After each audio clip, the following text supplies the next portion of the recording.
सही है। पहला एमसीक्यू था, विच of the following is not a function of cartilage in the human body. इनमें से कौन सा कार्टिलेज का फंक्शन नहीं है ह्यूमन बॉडी में? चार्ली। सही है, क्योंकि कार्टिलेज कार्टिलेज के अंदर मिनरल्स होते ही नहीं है, तो स्टोर कहां से होंगे कार्टिलेज में मिनरल्स? तो करेक्ट ऑप्शन सी होगा। इसके अलावा फ्लेक्सिबिलिटी एंड सपोर्ट भी प्रोवाइड करते हैं कार्टिलेज बॉडी को, शॉक एब्जॉर्बर की तरह भी एक्ट करते हैं बॉडी में, और स्मूथ मूवमेंट भी ज्वाइंट्स के अक्रॉस अलाउ करते हैं। सही है, तो करेक्ट आंसर क्या हो जाएगा? Charlie. In long bone the diaphysis primarily consist of compact bone. Diaphysis में क्या होता है? कॉम्पैक्ट बोन होता है। अच्छा, स्पंजी बोन तो एपीफाइसिस में होता है, और रेड बोन मैरो भी एपीफाइसिस में होता है। ये दो स्ट्रक्चर्स होते हैं जो कहाँ होते हैं? डायाफाइसिस में होते हैं। अच्छा, येलो बोन मैरो क्यों नहीं लगा रहे, कॉम्पैक्ट बोन क्यों लगा रहे हैं? डायाफाइसिस में दोनों होता है, येलो बोन मैरो भी होता है और कॉम्पैक्ट बोन भी होता है।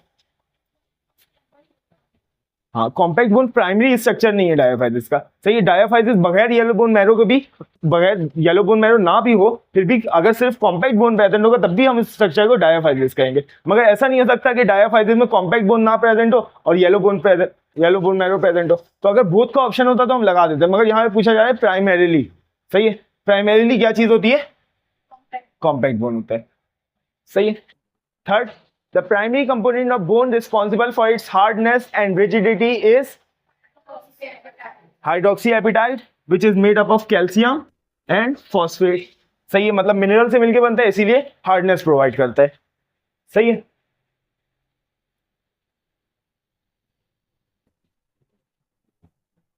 Which of the following is a characteristic feature of hyaline cartilage? Presence of lacuna delta. सही है।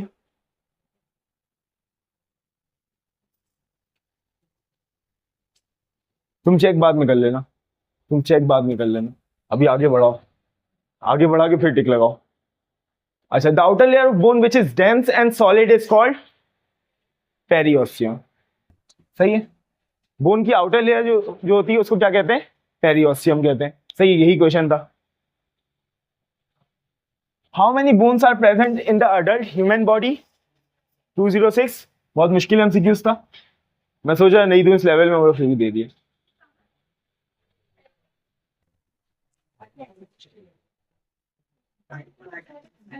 मिला? नहीं मिला? अच्छा, वो 6 में निकाल दिया होगा, बहुत मुश्किल था ना, टेस्ट में देना सही नहीं था, डिस्कशन में फिर भी। सही है।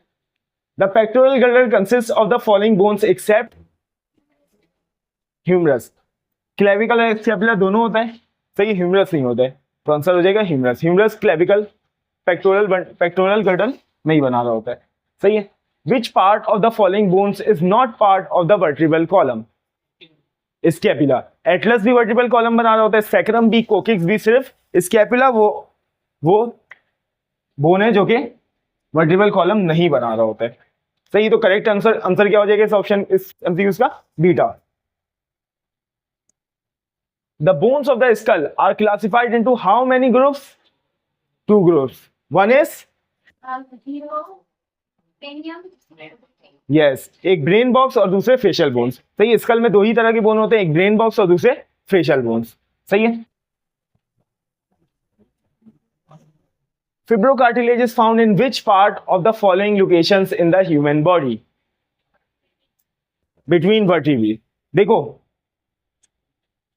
जो फिब्रोकार्टिलेज होता है,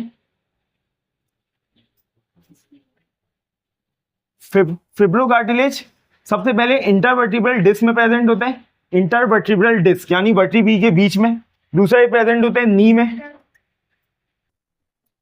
में प्रेजेंट होता है, और पेक्टोरल गर्डल में प्रेजेंट होता है। क्या कह रहे हो? गॉम्फोसिस नहीं, वो तो फाइब्रस जॉइंट है ना, उसमें फाइब्रस कार्टिलेज नहीं होता है, उसमें फाइब्रस कनेक्टिव टिश्यू होता है। सही है, तो इन 3 जगह पे क्या प्रेजेंट होता है? फाइब्रोकार्टिलेज प्रेजेंट होता है बॉडी में। क्या कह रहे हो? नीजल सेप्टम, वो सेप्टम जो कि नोज को डिवाइड कर रहा है, ये नोज को हमारे डिवाइड कर रहा है, हाइलिन कार्टिलेज बनाता है इस नीजल सेप्टम को। Cartilage A vascular meaning it lacks. अच्छा, बैक करो एक मिनट, एक बैक करो। यहाँ पे एक्सटर्नल एयर कौन सा कार्टिलेज बना रहा होता है? कौन सा? इलास्टिक। लैरिंग्स इलास्टिक कार्टिलेज, ये fibro cartilage, and this one is highline cartilage. सही, ये हाईलाइन कार्टिलेज बना रहा होता है।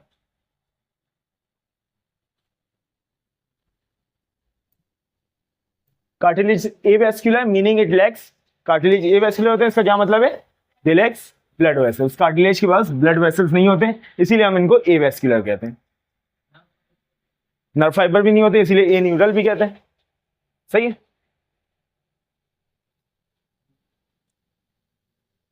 Which joint type allows the least amount of movement? Fibrous joint। सही, फाइब्रस जॉइंट सबसे कम मूवमेंट प्रोवाइड करते हैं। सही। A suture is an example of which type of joint? Fibrous joint। suture fibrous joint का की एग्जांपल है। ये immovable joint होते हैं, मूव ही नहीं करते हैं। सही है। suture कहां प्रेजेंट होते हैं? स्कल में। सही है। Which type of joint allows the widest range of motion? Ball and socket joint। देखो साइनोवियल ज्वाइंट बहुत ज्यादा मूवेबल होता है। सही है, हाईली मूवेबल ज्वाइंट्स होते हैं। मगर साइनोवियल ज्वाइंट में भी एक कैटेगरी है, that is ball and socket joint. ये साइनोवियल ज्वाइंट में भी सबसे ज्यादा मूवेबल होता है। सही है, तो आंसर क्या हो जाएगा? Charlie ball and socket joint. Articular cartilage is found at the end of bones in which type of joints? Synovial joint. देखो आर्टिकुलर कार्टिलेज कहां पाया जाता है? साइनोवियल ज्वाइंट में पाया जाता है और कार्टिलेजनस ज्वाइंट में भी पाया जाता है। आर्टिकुलर कार्टिलेज दो जगह पाया जाता है। आर्टिकुलर कार्टिलेज एक तो साइनोवियल ज्वाइंट में पाया जाता है और दूसरा कार्टिलेजनस ज्वाइंट में पाया जाता है। कार्टिलेजनस ज्वाइंट जैसे रिब्स, जैसे इंटरवर्टिब्रल डिस्क। सही, वर्टी भी आपस में कार्टिलेजनस ज्वाइंट के थ्रू अटैच होती हैं। और कौन से? रिब्स आपस में कार्टिलेजनस ज्वाइंट के तौर पर अटैच होते हैं। सही, तो कार्टिलेजनस ज्वाइंट में और साइनोवियल ज्वाइंट में आर्टिकुलर कार्टिलेज प्रेजेंट होता है, जबकि एब्सेंट किस में होता है? Articular cartilage is absent in fibrous joint. Fibrous joint. सही, फाइब्रस ज्वाइंट में आर्टिकुलर कार्टिलेज एब्सेंट होता है, जबकि साइनोवियल ज्वाइंट और कार्टिलेजनस ज्वाइंट में क्या होता है? प्रेजेंट होता है। तो देखो गॉम्फोसिस और सूचर दोनों किसकी एग्जाम्पल है? फाइब्रस ज्वाइंट की, जिसमें आर्टिकुलर कार्टिलेज एब्सेंट होता है। सही है, तो आंसर हो जाएगा अल्फा।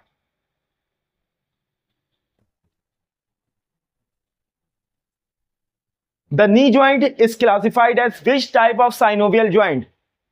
Hinge joint। सही है, क्योंकि सिर्फ एक प्लेन में मोशन परफॉर्म करता है, सिर्फ फ्लेक्शन और एक्सटेंशन करवाता है, इसलिए आंसर हो जाएगा हिंज जॉइंट। सही है। The glenohumeral joint is found between which bones? Scapula की glenoid cavity head of humerus को अपने साथ अटैच करती है, आर्टिकुलेशन करती है और एक ज्वाइंट बनाती है जिसका नाम है ग्लिनोह्यूमरल ज्वाइंट, जिसमें glenoid cavity of scapula, glenoid cavity of scapula and और क्या होता है इसमें? Head of humerus. इसीलिए इसको कहते हैं ग्लिनोह्यूमरल ज्वाइंट। सही, ग्लिनोह्यूमरल ज्वाइंट। करेक्ट ऑप्शन क्या होगा? Scapula and humerus. सही है। The carpometacarpal joint is located in which region of the body? Hand में प्रेजेंट होता है कार्पोमेटाकार्पल ज्वाइंट। सही है। कार्पोमेटाकार्पल ज्वाइंट कहां प्रेजेंट होता है? हैंड में। देखो मैंने बताया था कि रिस्ट में दो ज्वाइंट होती है। यहां पे बताता हूं रिस्ट में दो ज्वाइंट्स होती है। सबसे पहला ज्वाइंट होता है रेडियस और अल्ना का, जो कार्पल से बन रहा होता है। सही है, between radius and ulna and carpals. Radius, ulna और कार्पल का जो ज्वाइंट बन रहा होता है वो पहली टाइप का ज्वाइंट है। सही, उसको क्या नाम देते थे? उस ज्वाइंट को क्या नाम देते थे? Condyloid joint. सही है, तो पहला ज्वाइंट बनता है कॉन्डाइलॉइड ज्वाइंट। सही है, और ये किसके बिटवीन होता है? रेडियस एंड अल्ना एक साइड पे होते हैं और ज्वाइंट के दूसरे साइड पे कौन होते हैं? कार्पल्स। इनके बीच में बनता है कॉन्डाइलॉइड ज्वाइंट। सही है, बात समझ में आ गई। दूसरा ज्वाइंट होता है रिस्ट में बिटवीन कार्पल्स, वो होता है ग्लाइडिंग ज्वाइंट। वो कौन सा ज्वाइंट होता है? Gliding joint. ग्लाइडिंग ज्वाइंट क्या होता है? Between carpals. सही है, ये दो ज्वाइंट प्रेजेंट होता है रिस्ट में। यहाँ पे रिस्ट खत्म हो गई। अब रिस्ट में जो कार्पल प्रेजेंट है और हैंड में जो मेटाकार्पल प्रेजेंट है, उसके बीच में जो ज्वाइंट बन रहे हैं वो कहाँ पे आएंगे? हैंड में आएंगे। सही है, मैं बताता हूँ। देखो अब देखो, अब रिस्ट में हमारी दो ज्वाइंट्स प्रेजेंट है, एक रेडियस और अल्ना जो कार्पल के साथ बना रहे हैं और एक कार्पल जो आपस में बना रही है। सही है, और बाकी जो ज्वाइंट है जो कार्पल मेटाकार्पल के साथ, यहाँ पे मेटाकार्पल होती है 1 2 3 4 और 5 मेटाकार्पल। ये कार्पल जो मेटाकार्पल के साथ ज्वाइंट बना रहे हैं, ये किस रीजन में आते हैं? ये हैंड के रीजन में आते हैं। यहाँ से हैंड का रीजन स्टार्ट हो जाता है। समझ में आई बात? तो कार्पो मेटाकार्पल ज्वाइंट मतलब joint between carpals and metacarpals is located in hand. समझ में आया सबको?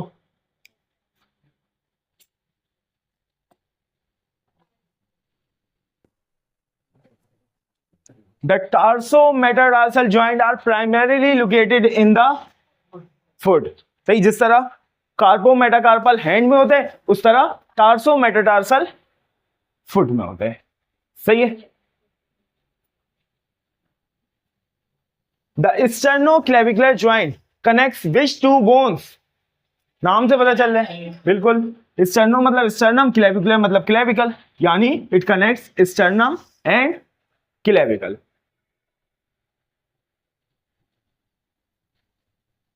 Which protein primarily make up the thin filament in skeletal muscle sarcomeres?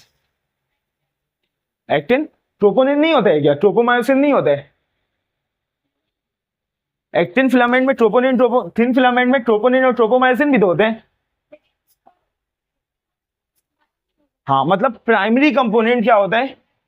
Alpha, जिसको एक्टिन कहते हैं, ये प्राइमरी कंपोनेंट होता है। ट्रोपोनिन और ट्रोपोमायोसिन होते हैं मगर ये प्राइमरी कंपोनेंट नहीं होते। सही है। अगर थिन, देखो एक ही ऑप्शन है हमारे पास, बेस्ट चॉइस क्वेश्चन है। सही है, अगर होता, अगर तीनों का ऑप्शन होता हम लगा देते तीनों ऑप्शन, मगर तीनों ऑप्शन नहीं है, एक ऑप्शन है, तो एक लगाना है। तो एक लगाने के लिए हम किस पे लगाएंगे? एक्टिन पे, क्योंकि स्ट्रक्चर एक्टिन बना रहा होता है, एक्टिन लगाएंगे। What is the role of troponin in muscle contraction? एक एक करके चारों देखते हैं कि बड़े बड़े ऑप्शन है। Binding with myosin to form cross bridge, नहीं, ये तो एक्टिन करता है, एक्टिन बाइंड करता है मायोसिन से, तो अल्फा नहीं हो सकता। बीटा देखो, preventing actin from binding with myosin, ये तो ट्रोपोमायोसिन कर रहा होता है, तो ये भी इसका फंक्शन नहीं है।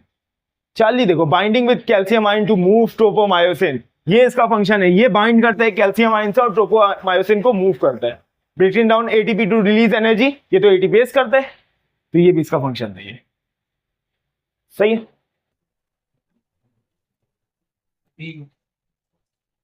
चलो ये एमसीक्यूज देखो। The sarcoplasmic reticulum is responsible for storing calcium ions, calcium ions को स्टोर करना सार्कोप्लाज्मिक रेटिकुलम का काम होता है। During muscle contraction calcium ion binds to which molecule to initiate the sliding filament mechanism? Troponin. Troponin. Calcium ion किससे bind होते हैं? Troponin से बाइंड होते हैं ड्यूरिंग मसल कॉन्ट्रैक्शन, और ट्रोपोनिन अपने आप को थोड़ा सा चेंज करते हैं अपनी कॉन्फर्मेशन को, जिसके वजह से ट्रोपोमायोसिन एक्टिन की बाइंडिंग साइट को विजिबल कर देता है। ठीक है। In smooth muscle calcium ions primarily bind to which protein to initiate contraction? Calmodulin. Difference में हमने देखा था कि स्केलेटल मसल और कार्डियक मसल में क्या प्रेजेंट होता है? ट्रोपोनिन, जबकि कैल्शियम की बाइंडिंग के लिए स्मूथ मसल में प्रेजेंट होता है calmodulin. Smooth muscle is found in which of the following location in the human body? Blood vessel. Heart में, कार्डियक मसल। स्केलेटल मसल्स में, स्केलेटल मसल ब्लड वेसल्स में present होते हैं smooth muscles. Which neurotransmitter is commonly released at neuromuscular junction in smooth muscle? Acetylcholine. Neuromuscular junction में कौन सा neurotransmitter release होता है? एसिटाइलकोलिन रिलीज होता है। सही है। Which feature of cardiac muscle allows it to contract in a coordinated manner? Intercalated disc। देखो हमें पता है कि दो कार्डियक मसल के सेल्स कनेक्टेड होते हैं बाय इंटरकैलेटेड डिस्क, और इस इंटरकलेटेड डिस्क में क्या प्रेजेंट होते हैं? गैप जंक्शंस, गैप जंक्शंस, जिससे दो कार्डिक मसल के सेल इलेक्ट्रिकली कनेक्ट होते हैं, इलेक्ट्रिकली कनेक्ट होते हैं। सही है, तो इसलिए क्या आंसर होगा? इलेक्ट्रो इंटरकलेटेड डिस्क, और इसी की वजह से क्या होता है? कार्डिक मसल के दो सेल्स एक दूसरे से क्या रहते हैं? कनेक्टेड रहते हैं इलेक्ट्रिकली, और जैसे ही इंपल्स आता है तो सारे मसल्स एक साथ कॉन्ट्रैक्ट करते हैं कोऑर्डिनेटेड मैनर में। सही है, तो आंसर हो जाएगा अल्फा इंटरकलेटेड डिस्क। अच्छा, ये एमसीक्यूज देखो, which structure stores calcium ion in muscle, in skeletal muscle cells? Charlie, sorry, delta sarcoplasmic reticulum. सही, सार्कोप्लाज्मिक रेटिकुलम क्या करते हैं? कैल्शियम को स्टोर करते हैं in skeletal muscle. Which of the following describe the function of myoglobin in muscle tissue?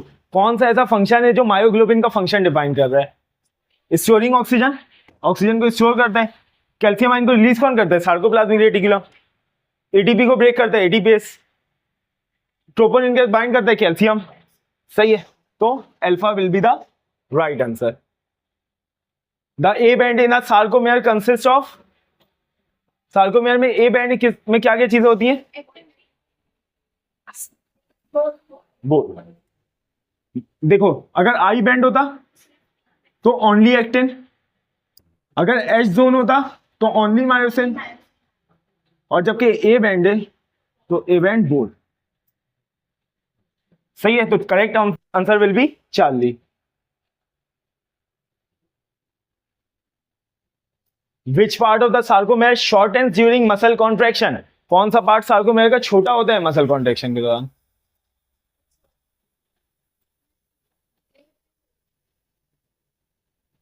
देखो, actin छोटा नहीं हो सकता, एक्टिन प्रोटीन है। सही, स्लाइड करता है, छोटा नहीं होता है। स्लाइडिंग फिलामेंट थ्योरी में हमने यही देखा था कि इसकी साइज पे कोई इफेक्ट नहीं होता है। जेड डिस्क एक दूसरे के करीब आते हैं, छोटे नहीं होते हैं। सार्कोमेयर इनकी वजह से छोटा होता है, मगर जेड डिस्क से एक दूसरे के करीब आते हैं। A band remain unchanged, A band क्या रहता है? अनचेंज रहता है during muscle contraction.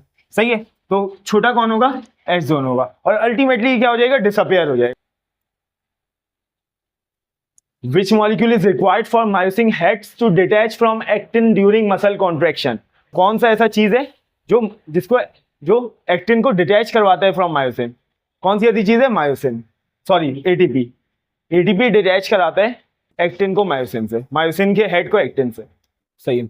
Which event triggers the exposure of myosin binding site on actin during muscle contraction? कौन सा ऐसा इवेंट होता है जो कि ट्रिगर कर देता है, जो कि विजिबल कर देता है मायोसिन की बाइंडिंग साइट को ऑन एक्टिन? कौन सा ऐसा फिनोमेना है? नहीं, yes, binding of calcium ions to troponin. जब ट्रोपोनिन कैल्शियम आयन के साथ बाइंड करता है, ट्रोपोनिन अपनी कॉन्फर्मेशन को चेंज करता है, जिसकी वजह से ट्रोपोमायोसिन भी अपनी कॉन्फर्मेशन को चेंज करता है, और एक्टिन की बाइंडिंग साइट, मायोसिन की binding site on actin visible हो जाती है। सही है, एक्टिन के ऊपर जो मायोसिन की बाइंडिंग साइट होती है वो विजिबल हो जाती है, एक्सपोज हो जाती है, और मायोसिन का हेड उस एक्टिन में मौजूद मायोसिन की बाइंडिंग साइट से बाइंड कर जाता है। सही है, बाकी कुछ नहीं होगा। सही है, बाकी कुछ भी नहीं होगा, यही है आंसर। आगे कर दो। The power stroke in muscle contraction involves, power stroke का मतलब क्या होता है?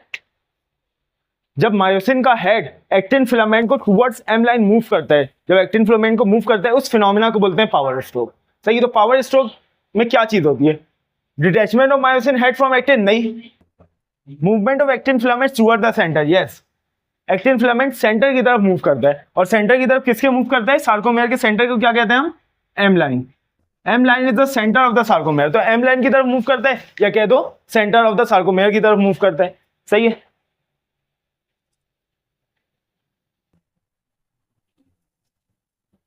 Which protein blocks myosin binding site on actin in relaxed muscle fibers? Yes, myosin की जो बाइंडिंग साइट होती है एक्टिन के ऊपर, उसको ब्लॉक कौन करके रखता है? छुपा के कौन रखता है? Beta tropomyosin. Which connective tissue layer surrounds bundle of muscle fibers in skeletal muscle? देखो, कौन सा ऐसा लेयर है जो बंडल्स ऑफ मसल फाइबर को सराउंड करता है, यानी फसल फेसिकल या मसल बंडल को सराउंड करता है? कौन सराउंड करता है? पेरीमाइसियम। सही है। देखो मसल के अंदर होते हैं मसल बंडल्स, और मसल बंडल्स के अंदर होते हैं मसल फाइबर्स। सही, मसल फाइबर को मसल सेल्स भी बोलते हैं, मसल बंडल्स को फेसिकल भी बोलते हैं। सही, मसल के ऊपर जो कवरिंग होती है उसको क्या बोलते हैं? एपीमाइसियम। मसल बंडल के ऊपर पेरीमाइसियम, और मसल फाइबर के ऊपर एंडोमाइसियम। सही है, तो that's the answer. Charlie will be the answer.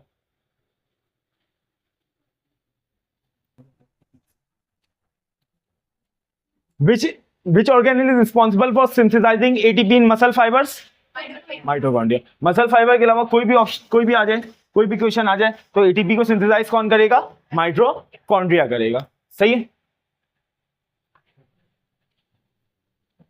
The eye band in the sarcomere primarily consists of,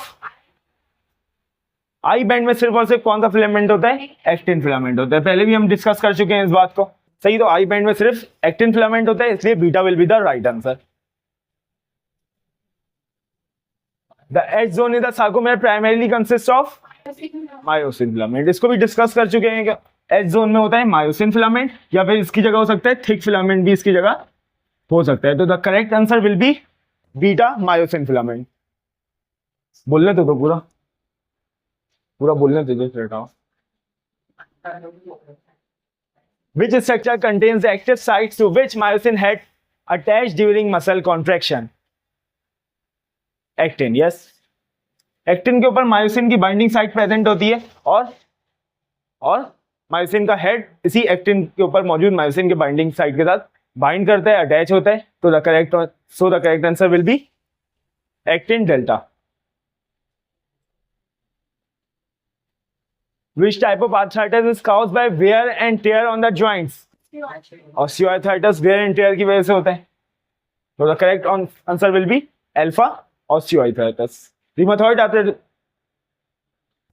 arthritis किस वजह से होता है? हाँ, ऑटो इम्यून। सही है, rheumatoid arthritis is due to autoimmune. Gouty होता है यूरिक एसिड, बाकी सेल्यूलोज में नहीं।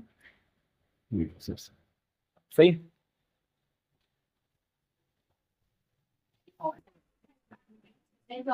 हाँ, अर्थराइटिस मैंने बताया था बहुत सारे टाइप्स की होती है। सही, तो मैंने एक और नाम डाल दिया उसमें ऑप्शन में, चौथी टाइप भी। सही है, पढ़ने की जरूरत नहीं है चौथी टाइप। बहुत सारी 100+ टाइप्स की होती है अर्थराइटिस, हमने उनमें से 3 को पढ़ा है। In rheumatoid arthritis the immune system primarily attack synovial membrane. Rheumatoid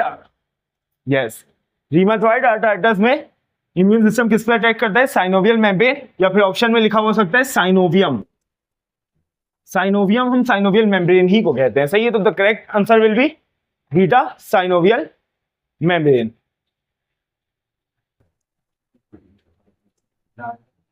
Which joint disease is characterized by the deposition of uric acid crystals in joints? Gouty arthritis. सही, पहले ही डिस्कस कर लिया था। तो correct answer will be Charlie gouty arthritis. Which type of cartilage is found at the ends of long bone and in the nose? Hyaline cartilage. देखो इसमें समझना, सबसे पहले तो करेक्ट आंसर अल्फा है, हाइलाइन कार्टिलेज। अब देखो, अब जो ends of the long bone में जो कार्टिलेज होता है, 3 तरह के कार्टिलेज है, फाइब्रो कार्टिलेज, हाइलाइन कार्टिलेज है, इलास्टिक कार्टिलेज। तो जो ends of the long bone पे प्रेजेंट होता है वो ज्यादातर हाइलाइन कार्टिलेज होता है। सिर्फ 2 एक्सेप्शन है इसमें। सही है, सिर्फ 2 एक्सेप्शन है। सारे लॉन्ग बोन के एंड्स में, सारे जॉइंट्स में हाइलाइन कार्टिलेज होते हैं, 2 एक्सेप्शन के साथ एंड्स ऑफ लॉन्ग बोन में। पहली एक्सेप्शन है पेक्टोरल गर्डल, यानी ह्यूमरस एक लॉन्ग बोन है, तो उसके एंड में क्या प्रेजेंट होगा? सॉरी, पेक्टोरल गर्डल में ना, पेक्टोरल गर्डल क्लेविकल वो बनाते हैं। हाँ सॉरी, पेक्टोरल गर्डल में कौन सा ज्वाइंट बनेगा? Ball and socket joint. और उसमें कार्टिलेज कौन सा होगा? फाइब्रो कार्टिलेज होगा। कौन सा कार्टिलेज होगा? फाइब्रो। उसके अलावा नी ज्वाइंट में ही 2 लॉन्ग बोन का दो लॉन्ग बोन आपस में ज्वाइंट बनाते हैं, उसमें भी जो कार्टिलेज होगा वो कौन सा होगा? Fibro cartilage. बाकी सारे लॉन्ग बोन के एंड पे कौन सा कार्टिलेज होगा? Hyaline cartilage. सही है। तो अच्छा, अब यहां पे देखो, यहां पे अगर नोज नहीं भी लिखा होता, नोज ना भी लिखा होता और ऑप्शन में हाइलाइन भी होता, फाइब्रो भी होता, तो हम हाइलाइन लगा देते हैं। कि ज्यादातर कहां क्या होता है? हाइलिन होता है, सिर्फ कुछ में फाइब्रो होता है, इसलिए most appropriate answer will B hyaline cartilage. और यहाँ पे तो क्लियर भी कर दिया, यहाँ पे तो लिख दिया कि एंड इन द नोज में तो हाइलिन कार्टिलेज ही होता है, तो कोई ऑप्शन हो ही नहीं सकता, तो alpha will be the right answer. The periosteum is the connective tissue membrane that covers bone surface, alpha.